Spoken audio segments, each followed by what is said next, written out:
Hi students, बेटा good morning all of you. तो आप कैसे हैं? आइए हम चलते हैं क्लास 9th हिस्ट्री के साथ। The lesson is one, the lesson is the French revolution.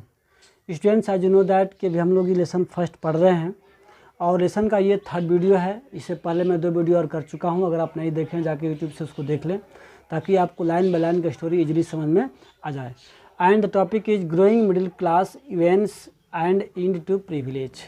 हम यहाँ बात करते थे, पिछले वीडियो में देखा था हम लोगों ने, अगर आप देखे हैं तो जो फ्रांस की सोसाइटी थी लेट 18th सेंचुरी में, उसमें किस किस तरह की बातें थी। तो हमने वहाँ पर देखा कि जो सामाजिक जो स्ट्रक्चर था वो 3 ग्रुपों में डिवाइड था। फर्स्ट स्टेट में थे क्लेर्गी, सेकेंड में नोबलिस्ट थे एंड थर्ड में आपने देखा जितने बिजनेसमैन, पीजेंट, चाहे स्मॉल हों, बिगर हों, पुअर हों, जो भी हैं, यानी कि क्लेर्गी और नोबलिटी के अलावा जितने भी लोग थे, जितने भी तरह के लोग थे, उस सबको 3rd स्टेट में लाया गया था।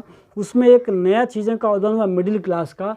तो मिडिल क्लास के बारे में हम लोग ने पढ़ा था। जैसे आपको इंडस्ट्रियलाइजेशन का मतलब स्टार्टिंग हुआ, औद्योगिकरण का स्टार्ट हुआ, तब से वहाँ पर एक नए वर्किंग क्लास के लोगों का सिस्टम लोग सामने उभर कर आए, जिसमें एजुकेटेड भी लोग थे, जो कि इंडस्ट्रियलिस्ट भी लोग थे और पढ़े लिखे भी इंसान उसमें होते थे। तो उनके नज़र में किस तरह से उन लोगों ने मिडिल क्लास में जो गुस्सा फूटा और जो प्रिविलेज था, यानी कि जो पढ़ा के क्लेर्गी और जो है आपके नोबिलिटी, यानी कि फर्स्ट और सेकंड स्टेट में लोगों को टैक्स देने का अलाउ नहीं था, यानी कि लोगों को टैक्स देने का नहीं था, वो टैक्स नहीं देते थे और सारा टैक्स का जो है देना वो आपको 3rd क्लास के ही 3rd स्टेट के लोगों में था। और तमाम तरह के उनको जन्म से ही कुछ ऐसे प्रिविलेज मिली हुई थी जिस प्रिविलेज के अगेंस्ट मिडिल क्लास ने हमेशा आवाज़ उठाता रहा। तो कैसे समाप्त हुआ, आज हम इसी टॉपिक पर चर्चा करने वाले हैं फ्रांस में। ओके, तो अगर बेटा आपके पास बुक अवेलेबल है तो आप पेज नंबर 6 को ओपन कर लें ताकि आपको नेक्स्ट स्टोरी जो है लाइन बाय लाइन क्लियर समझ में आ जाए। ओके, आइए देखते हैं हम लोग। In the past peasants and workers had participated in the revolts against the increasing taxes and food scarcity। जैसा कि आपको पता होगा, पिछले वीडियो के लास्ट पॉइंट में पढ़े थे कि वहाँ पर कंडीशंस यूँ था कि डे बाय डे गवर्नमेंट अपने मतलब खर्च को मेंटेन करने के लिए जो टैक्स को बढ़ा रही थी और फूड ग्रेन्स की मतलब बहुत सारी कमियाँ हो चुकी थी। But they lacked the means and programmes to carry out full scale measures that would bring out a change in the social and economic orders। यानी कि इस होने के बाद भी जो वहाँ का किंग था वो आप सोशल और इकोनॉमिक ऑर्डर को डे बाय डे पास करते चला जाता था। मतलब उसको कहीं से भी इसको मतलब वो नहीं था कि हमारे जो नागरिक हैं, हमारे जो राज्य के जो वासी हैं, उन पर क्या समस्या है। This was left to those groups within the 3rd state who had become prosperous and had access to educations and new ideas। यानी कि वो धीरे धीरे जो है प्रोस्पेरस होते गए, उनके मन में नई नई आइडिया ख्यालात आते चले गए थे।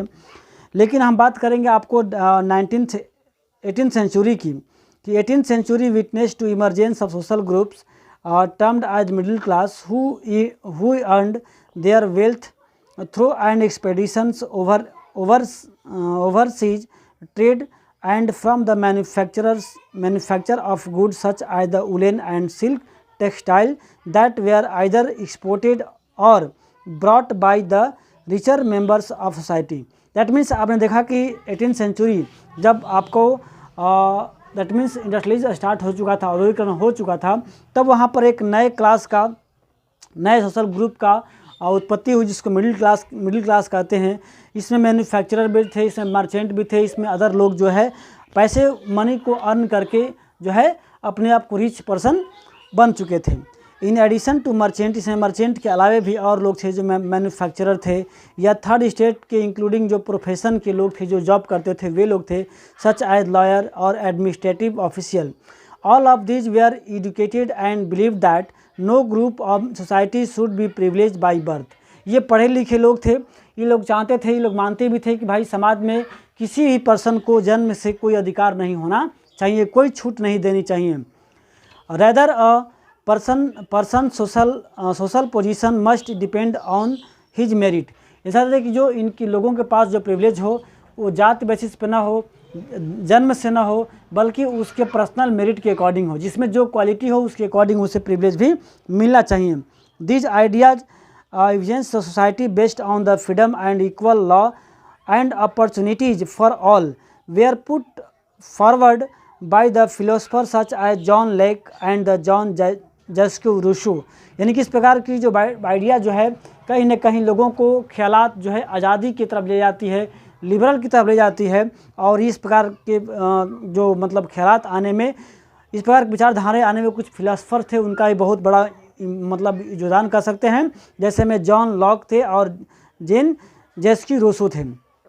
In his two treaty of government, यानी कि यहाँ पर दो प्रकार की जो बुक्स जो है उन्होंने छापा, यानी कि जिनका बुक्स जो है two treaty of the government legs out to refute to doctrine of the divine and absolute right.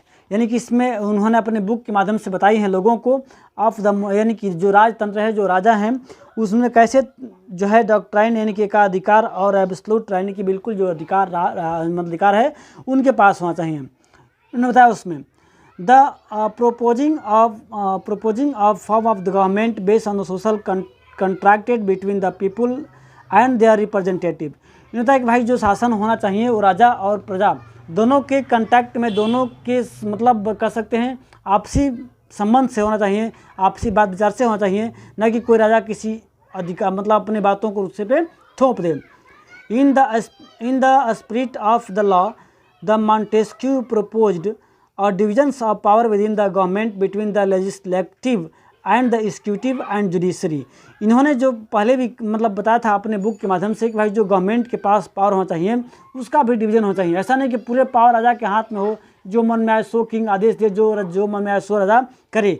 उसके अलग अलग डिपार्टमेंट होना चाहिए, जैसे नियम बनाने का अधिकार किसी और को होना चाहिए, कार्य करने का अधिकार किसी और को होना चाहिए, और गलत करने पर दंड देने का अधिकार किसी और को। जैसे आपका लेजिस्लेचर होना चाहिए, एक्सक्यूटिव और जुडिशरी डिपार्टमेंट होना चाहिए। This model of the government was put in the force in the USA after the 13 colonies declare their independence of from the Britain. यानी जैसा कि इस प्रकार की जो सिस्टम है पावर शेयरिंग का या पावर डिवीजन का, वो यूएसए में किया गया जब 13 उसके कॉलोनीज जो है ब्रिटिश गवर्नमेंट से इंडिपेंडेंस हो गए। यानी कि हमारा भी जो कंट्री जब 1947 में इंडिपेंडेंस हुआ ब्रिटिश गवर्नमेंट से, तो हमारे भी कंट्री में इस प्रकार की व्यवस्था की गई, यानी कि डेमोक्रेटिक रूल इस्टेब्लिश किया गया। The American constitution and his guarantees of individual rights was an important examples of political thinkers in France. The idea of the philosophers were discussed intensively as salons and the coffee houses and spread among the people through books and the newspaper। यानी कि जो ये दोनों philosopher की जो idea थी कि भाई ऐसा होना चाहिए, ये इनकी फिलोसफी की जो बातें हैं सैलून्स में या फिर कॉफ़ी हाउसेस में लोग दूसरे से बात करते थे, या किताबों के माध्यम से ये जो विचार जो है अलग अलग लोगों तक फैलना स्टार्ट हो चुका था। These where frequently read allowed in groups for the benefit of those who could not read and right. यानी कि ये विचारें जो थी लोगों के द्वारा सुन करके आपस में चर्चा करके भी सुनते थे, तो जो लिबरलिज्म की जो विचार हैं या फिर जो फ्रीडम की जो आइडियाज़ है लोगों के मन में जाती थी, जो लोग पढ़े लिखे नहीं थे वो भी लोग इस बार इससे मतलब कह सकते हैं जानकार हो चुके थे।